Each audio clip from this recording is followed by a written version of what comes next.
We're going to be talking about the most evil celebrities from each generation, and some of the people on this list are so despised, they really do make their entire generation look awful. But to start off the list is the most forgotten about generation, Generation X. Now, the celebrity representing this generation might just be the most narcissistic celebrity in Hollywood, Jada Pinkett Smith. One of the major controversies revolves around her admission of an affair with rapper August Alsina, one of her son's friends, while still married to Will Smith. And then what did you do, Jada? Well, I think from there, as time went on, I got into a different kind of entanglement. An entanglement? Yes. Yes. A relationship? Yes, it was a relationship, absolutely. Her complex relationship with Will reached a boiling point during the infamous 2022 Oscars slap, where Will struck Chris Rock following a joke about Jada. In the aftermath, Jada tried to fix her shattered image in the worst way possible, revealing that she and Will had been separated for 6 years at that point, but hadn't announced it publicly, which just seems like a desperate attempt to separate herself from all the backlash her husband had been receiving. In 2016, you and Will decided that you were going to live completely separate lives. Yes. It was not a divorce on paper, Right. but it was a divorce.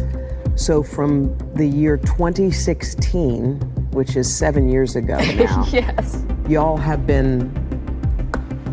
But this hasn't stopped people online from joking about her bold claims. Makes his stunt during the Oscars even more bizarre. Keep Will Smith's separated ex-wife's name out of your mouth. Her response to the slap incident and her multiple attempts of publicly belittling her husband really has put a sour taste in many mouths. Honestly, their relationship makes so much sense if she is a narcissist. She's worn Will down to the point he doesn't know, up from down, and can't regulate his emotions. You can never do anything right, and everything is all your fault, especially your partner's mistakes. Anyone who's ever been in a relationship with a narcissist knows this feeling all too well. But then again, it's not just Jada which is the issue. Will Smith also needs to be held accountable for his own actions as well. She is just kinda toxic and seemed to treat her ex-husband like shit, and they both raised their kids to be spoiled brats. But speaking of entitlement and narcissism, this millennial seems to display some of these traits herself, Amy Schumer. Amy Schumer's not shy of hate, with one of the most prominent controversies being accusations of joke theft. Several comedians, including Tammy Pescatelli, Wendy Liebman, and Kathleen Madigan, have claimed that Schumer copied their material. A viral mashup video fueled these allegations. Into your bed, and because their bones are growing and everything, they can only sleep in certain positions, obviously.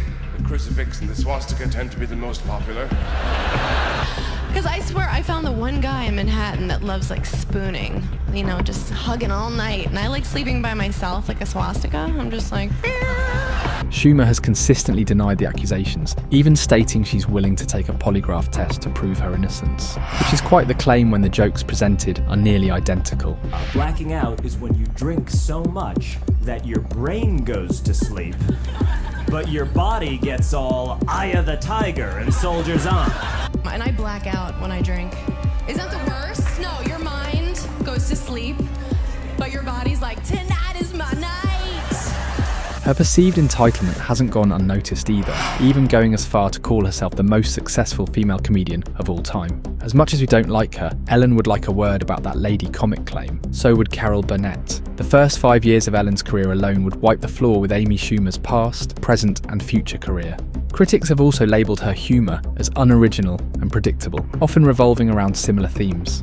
I really liked her on Inside Amy Schumer, so I went and got tickets to one of her comedy shows. This was around the time her TV show was airing, so pre-COVID. She was an hour late to the show. After some time, the crowd got restless, so they sent some poor intern or something to fill in the time to tell some jokes. Booed the hell out of him.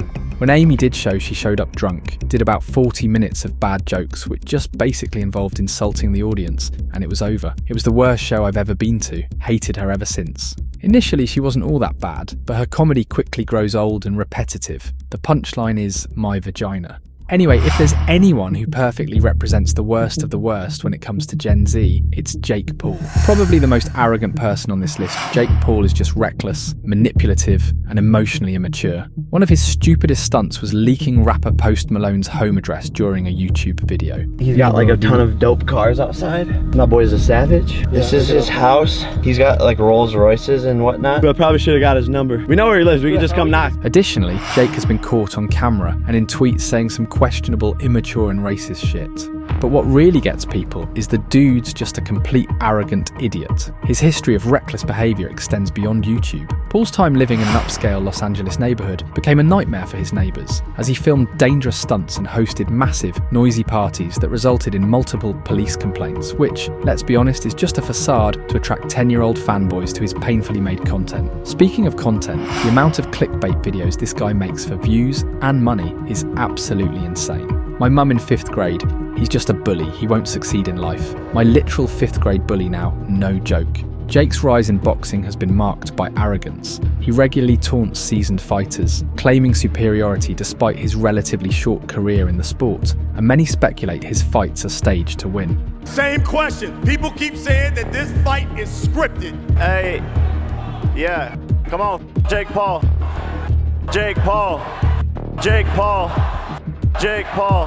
Hey, I hope y'all keep that same energy when I knock this old man the out. Jake Paul's combination of carelessness, manipulativeness, and hunger for greed has made him one of the most hated people on the internet. But someone who doesn't follow far behind is the biggest boomer of them all, Ellen DeGeneres. Beloved for her upbeat persona and message of kindness, soon quickly came out as just a facade for television. That be kind bullshit only happens when the cameras are on. It's all for show. The accusations, initially published by BuzzFeed News, were made by both current and former employees who described the environment behind the scenes as rife with intimidation, fear, and racism. Toxic, phony, hypocrite, liar. That's what she is. We were told from the very beginning, don't talk to Ellen, don't do this, you can't, go into her office. It was very nerve-wracking, very stressful. We all walked on eggshells all the time. One of the more shocking allegations involved the mistreatment of staff during the COVID-19 pandemic, where crew members were left in the dark about their working conditions, only to later learn of a 60% pay reduction. They hire people who maybe are inexperienced with how a functional, non-toxic work environment actually is, or someone who just wants to be in that atmosphere so bad that they'll put up with it. The claims extended to Ellen herself, with some former employees describing her as cold and dismissive, allegedly forbidding them from making eye contact with her. How does the Ellen we see on TV compare to the Ellen you saw when the camera stopped rolling? Totally different.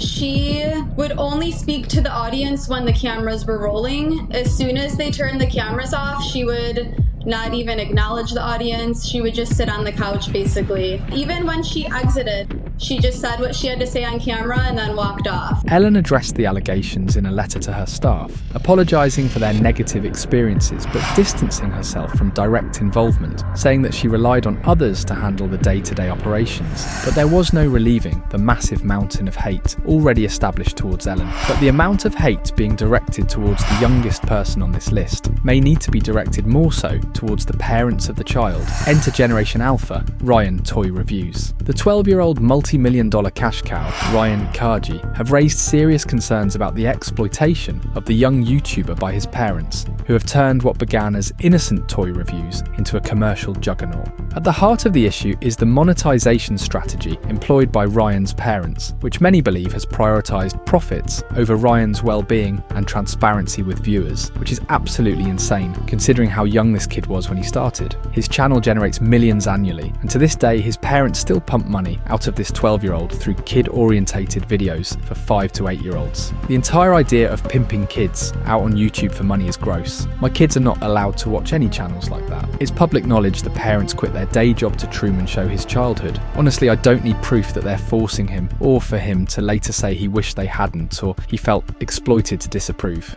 Living off your children is exploitation. Unfortunately, while the hate is more so direct towards the parents, Ryan's getting the brunt of the backlash, which is a lot for a 12-year-old. I hate Ryan's world because it is just a giant commercial. It's basically a giant hypnotic infomercial for kids to get them to then beg their parents to go spend money on stupid shit. My kid already has almost no concept of the value of money and that I pay for all the things we have. So it feels like making a rod for my own back to sit him down in front of a show that's just about what candy and toys he should beg for. The content often coerces their children into desiring toys featured in the videos, blurring the lines between entertainment and advertisement has even prompted an FTC complaint. Unfortunately for the boy, he's going to have a tough few years ahead of him, growing out of this pump and dump business revolving around him. Hopefully the hate towards him and his brand will make him stronger than ever than break him. Anyway, thank you guys for all the amazing comments you've been sending me. I read them all and they absolutely make my day. We are closing in on 200 subscribers, which is so amazing. You guys are absolute legends. Love you all.